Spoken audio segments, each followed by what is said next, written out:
श्री रूप और सनातन। जिस मनुष्य के हृदय में पश्चाताप है, वे कैसी भी दशा में क्यों न पहुंच गया हो, वहीं से परम उन्नति कर सकता है।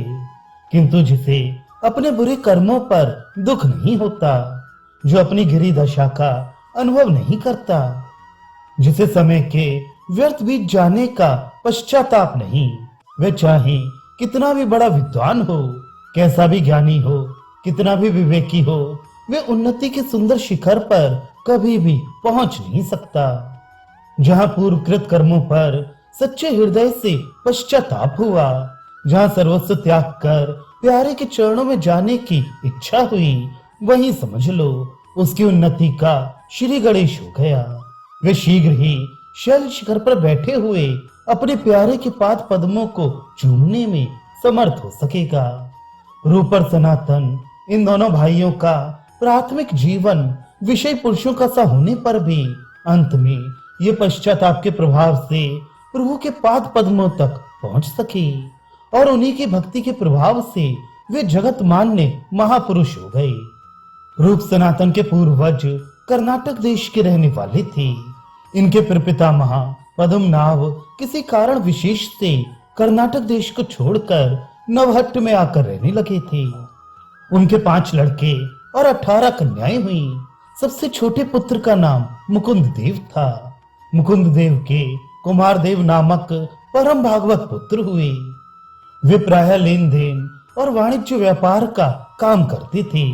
इसी के निमित्त इन्हें यशोहर जिले के अंतर्गत फतेहाबाद में आना जाना पड़ता था। परस्पर में कुछ जातीय विरोध उत्पन्न होने पर कुमार देव नवहट्ट को छोड़कर फतेहाबाद में ही आकर रहने लगे। यहाँ आकर इन्होंने मधाईपुर के हरि नारायण विश्रुत की कन्या रेवती देवी के साथ अपना विवाह कर लिया। रेवती देवी के गर्भ से 3 पुत्र हुए।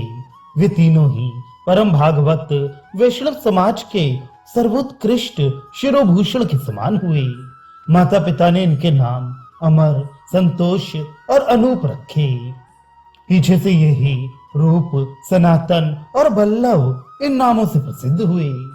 पिता ने अपने तीनों पुत्रों को सुयोग्य पंडित बनाना चाहा, इसीलिए नवहाटी के प्रसिद्ध पंडित श्री सर्वानंद सिद्धांत वाचस्पति से उन्होंने उन लोगों को संस्कृत की शिक्षा दिलाई।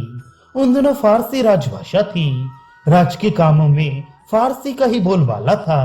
फारसी पढ़ा हुआ ही सभ्य और विद्वान समझा जाता था।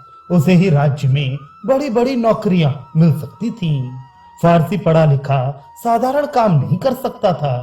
मालूम पड़ता है जब लोग बहुत अधिक संख्या में फारसी पढ़े लिखे हो गए और उनकी बेकदरी होने लगी, तभी ये लोकोक्ति बनी होगी, पढ़े फारसी बेचे तेल, ये देखो विधना का खेल।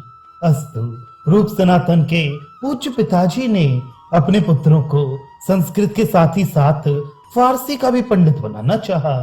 इसलिए सप्तग्राम के भूम्याधिकारी सैयद फखरुद्दीन से इन लोगों को अरबी फारसी की शिक्षा दिलाई।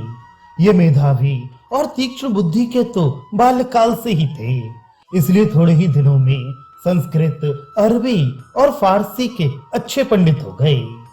उन दिनों मालाधर वसु, गुणराज खां, गौड़ के बादशाह हुसैन शाह के राजमंत्री थे। वे गुणग्राही तथा कवि हृदय के थे। उन्होंने श्री कृष्ण विजय नामक एक बंगला काव्य की भी रचना की थी, जिसका नंदनंदन कृष्ण मोर प्राणनाथ यह पद महाप्रभु को बहुत ही पसंद था। उनसे इन लोगों का परिचय हो गया।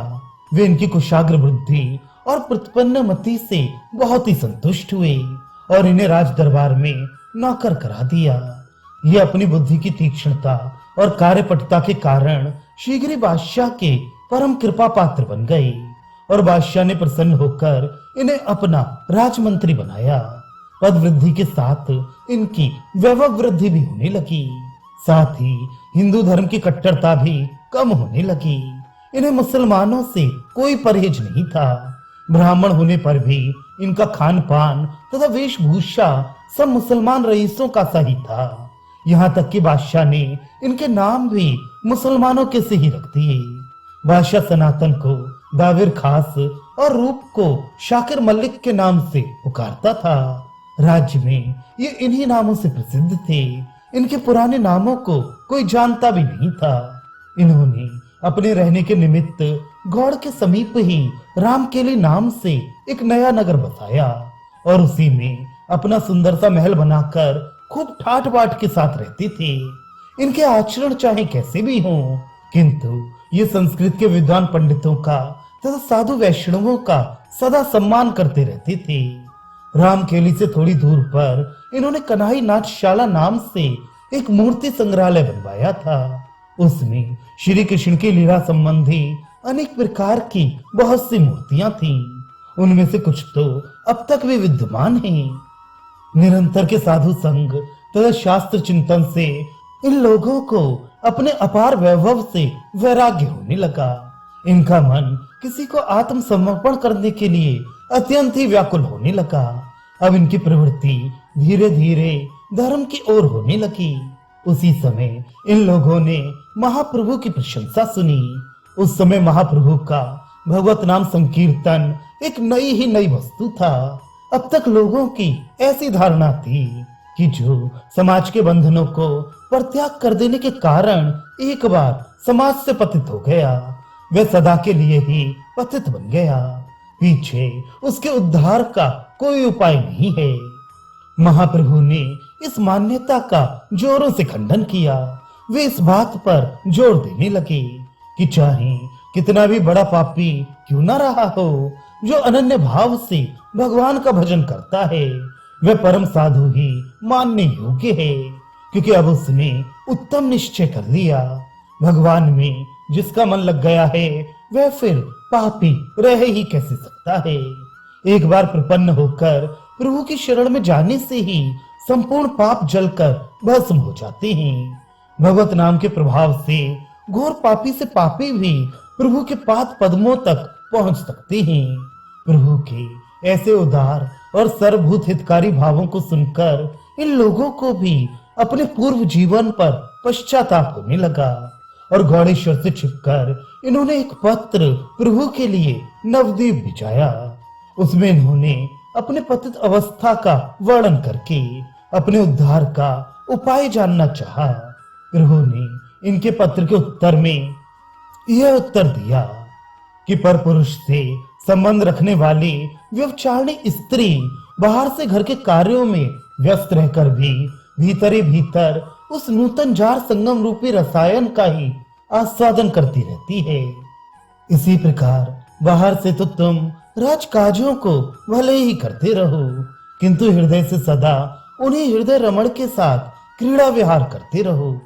प्रभु के ऐसे अनुपम उपदेश को पाकर इन लोगों की प्रभु दर्शन की लालसा और भी अधिक बढ़ने लगी।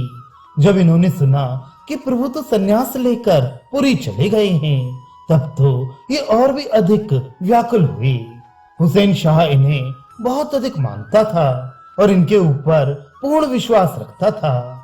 उन दिनों कई राज्यों से युद्ध छिड़ा हुआ था। ऐसी दशा में ये पुरी जा ही नहीं सकते थे। जब वृंदावन जाने की इच्छा से प्रभु स्वयं ही रामकेली में पधारे, तब तो इनके आनंद की सीमा न रही।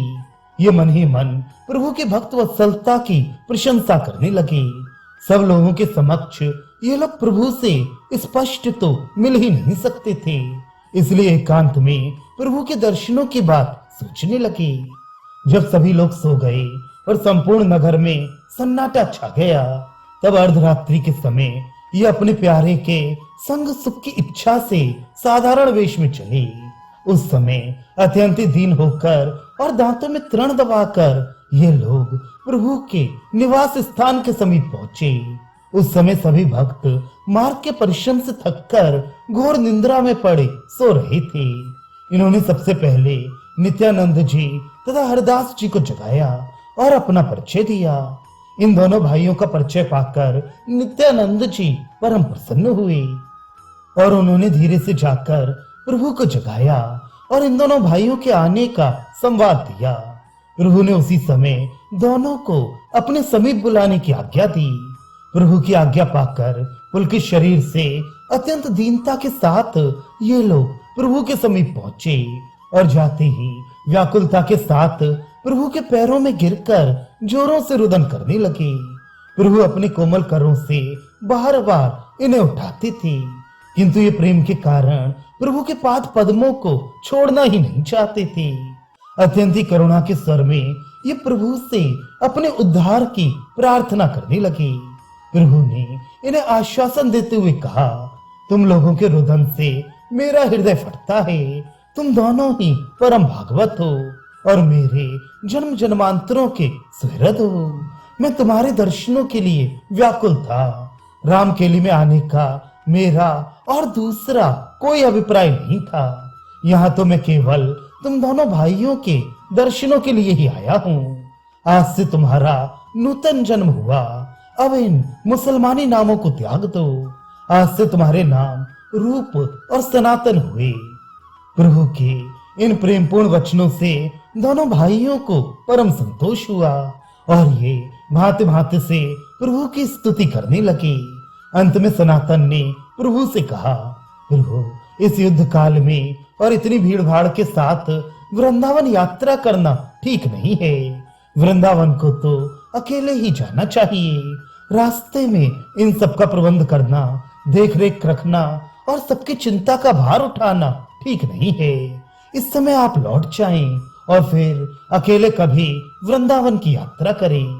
प्रभु ने सनातन के सत्परामर्श को स्वीकार कर लिया और प्रातः काल उन दोनों भाइयों को प्रेम पूर्वक आलिंगन करके विदा किया और आप सभी भक्तों के साथ कन्हई की नाट्यशाला होते हुए फिर शांतिपुर में अद्वैताचार्य के घर आकर ठहर गए।